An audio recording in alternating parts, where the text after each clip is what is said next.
My pastor always says, give God a year of your life and you won't be the same.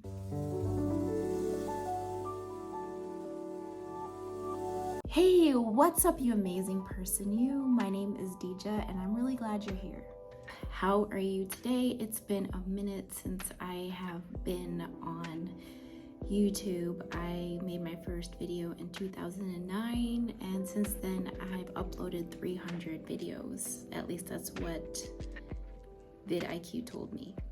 When I first started YouTube in 2009, I was really using it as a way to be creative, a creative outlet. It kind of became a growth tool in a way, self-development growth tool. I learned so much. It opened up so many experiences for me. You know, I had to take a break. I wasn't very consistent and I was just kind of using this platform to hold videos that I needed to be placed somewhere. But recently I've been thinking about YouTube a lot and doing it again. You know, I had initially used making videos as a way to grow and to process life, and I was like, that is what I need to use it for again in this new phase of life. So when I first started YouTube, I think I was like 29, which is crazy, and my kids were little. Like I had a baby, like I had a literal, my third child was a baby. That child is a sophomore in high school. My oldest is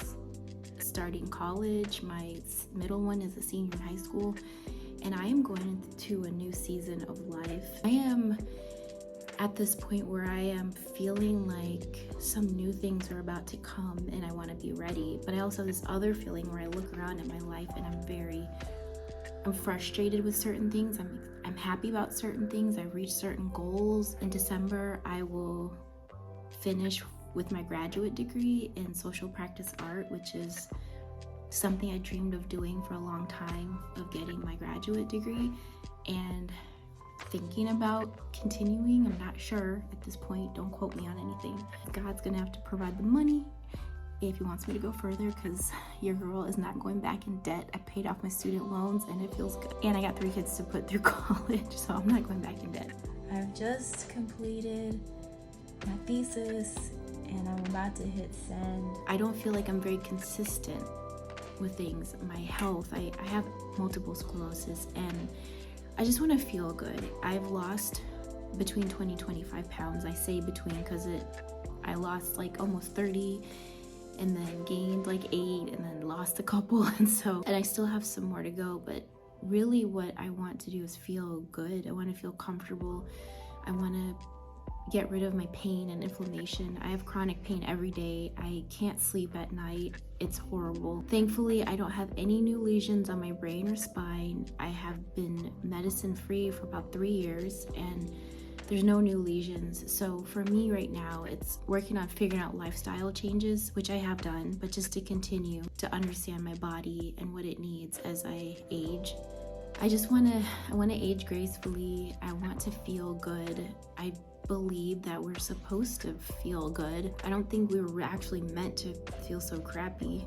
Also, my career side, I feel like things are moving finally. When I started this channel in 2009, I hadn't even made a film before. Through YouTube, I started learning the skills and creating the connections and community where I started making movies and winning awards, and now I've made over 16 short films and I'm working on my first feature. You know, I think I want to document these things, but it wasn't working because I kept thinking about the end result versus just the process, and that is literally what my focus in my degree is about, the creative process and how that can help you with your identity. And our identity changes throughout our lives. There's a core identity, you know, who you are. Like, I'll always be an introvert. There's things about me, like I'll always want things to be fun. Like if I do anything, it has to be fun.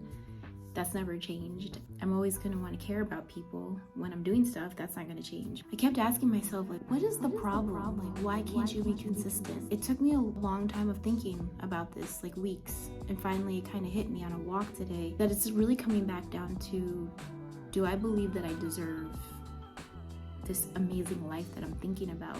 I don't know.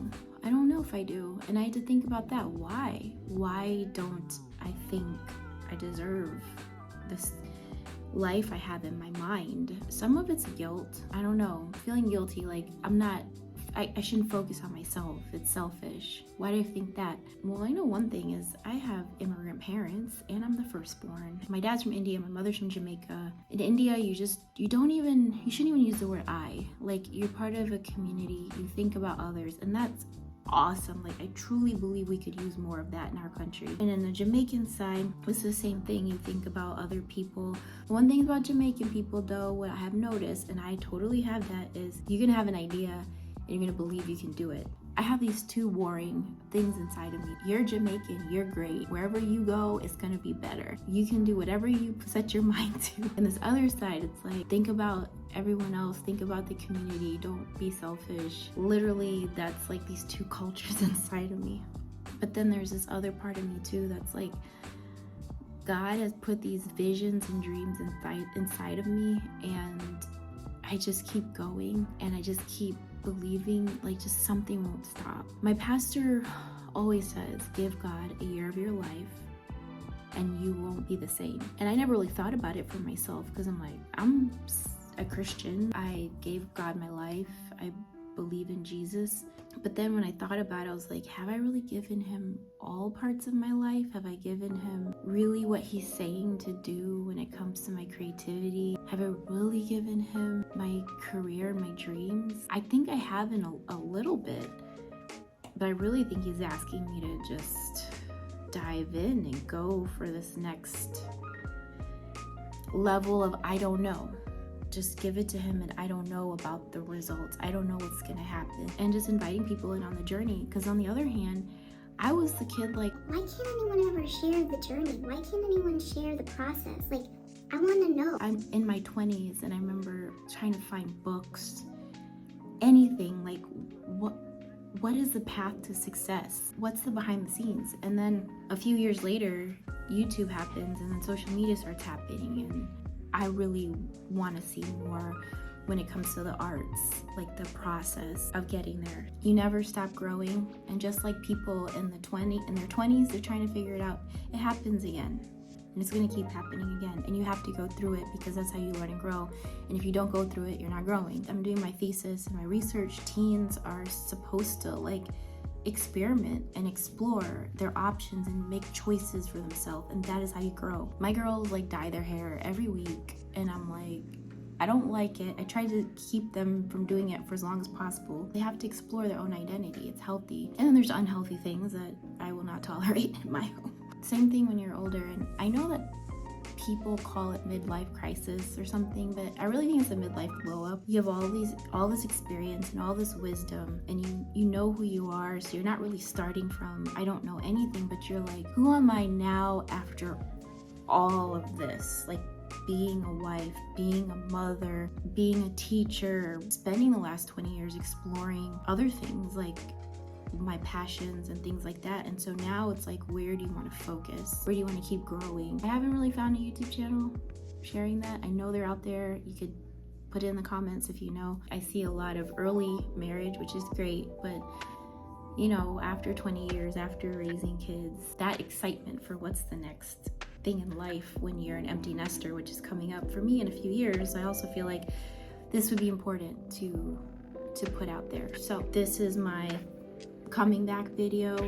I'd love it if you subscribed and hit that notification bell and join me on this journey. Maybe you're on it for the first time where you're going and trying to figure out who you are, and maybe you're on the second cycle of trying to figure out who you are now. The wonderful thing about getting older is you know what you're gonna do and you know what you're not gonna do. Well, I mean, we're always learning what you're not gonna do, but once you figure it out, you're not gonna do it, and you don't have to do it. You're not a kid. That is my video. It was everywhere. Thank you for listening. If you made it this far, you're amazing. So I will talk to you on the next video, and we will be getting deeper into what I'm doing to make the life I want and the life I'm trying to tell myself I deserve.